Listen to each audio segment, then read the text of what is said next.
Okay, so this program helps you build chord and scale diagrams for guitar. You can enter the number of frets that you want in each diagram, and then you get a little grid. Put in the fingerings that you want. Just click on the spaces so the lines going down are strings, and they're broken up into little fret spacings. This is a C chord. You can click on the title and put in the name of the chord. Right click on the title, and it'll save it to a file. By default, the name that's in the title will be the default name of the image. Save it to a PNG file. You can save it anywhere you want on your hard drive, on a USB drive, anything of that sort. And you can just unclick any of these finger locations, and they'll go back to empty. You can right click on the title, and that will save it. So you can really quickly put in fingerings. You can also right click on any of the spaces and put in any characters that you want. So for example, if you want to make a bar chord or a scale diagram and you want to put in root notes or intervals, you can do that very easily. Call this RE. Save that to a file.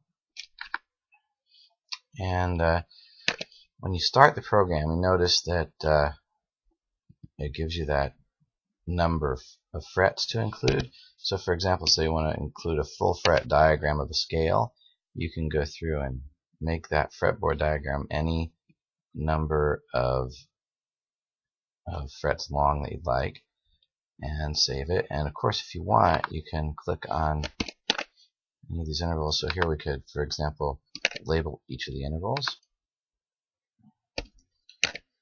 And let's just do this and make a major scale.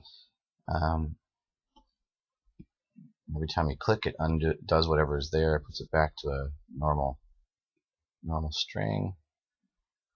And let's see, get this entirely done.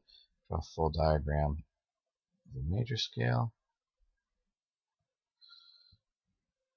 And let's save this as major scale.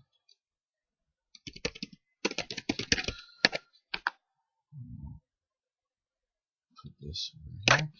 And then when you're done, you can print all of these to an HTML page. Select any of the images you want. Here we'll select the 3 chords.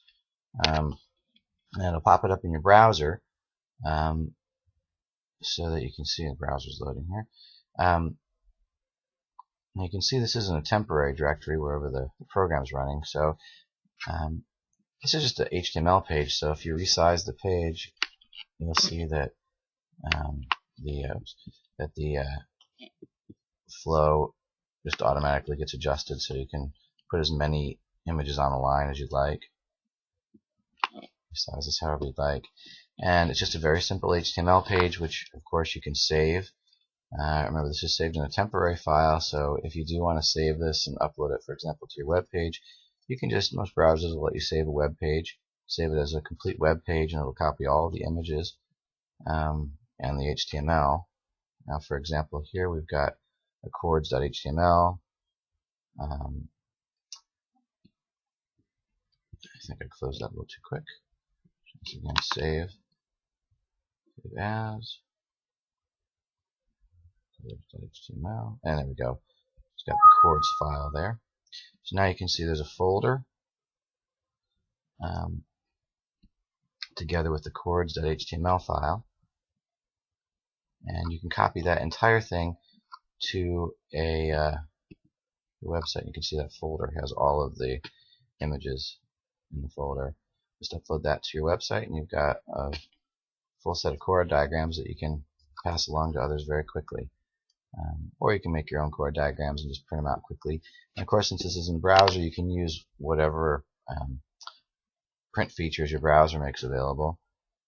So if you want to add headers and footers and change background colors and things like that, or for example, print it to a PDF, you can do that.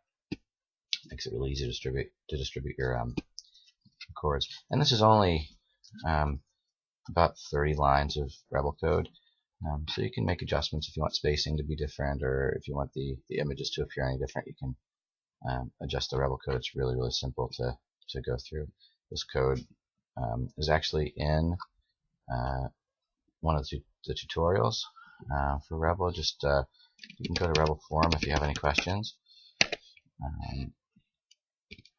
and there's a link there in the Rebel forum for a new tutorial where you can go and see how this was created.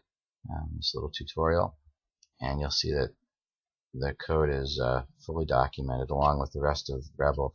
This is about a 50-page tutorial which you can go through about an hour or so, even if you have no coding experience, and understand exactly how this, and there's about 20 other programs here in this tutorial, covers exactly how the code was created. If you have questions, just go to rebelforum.com.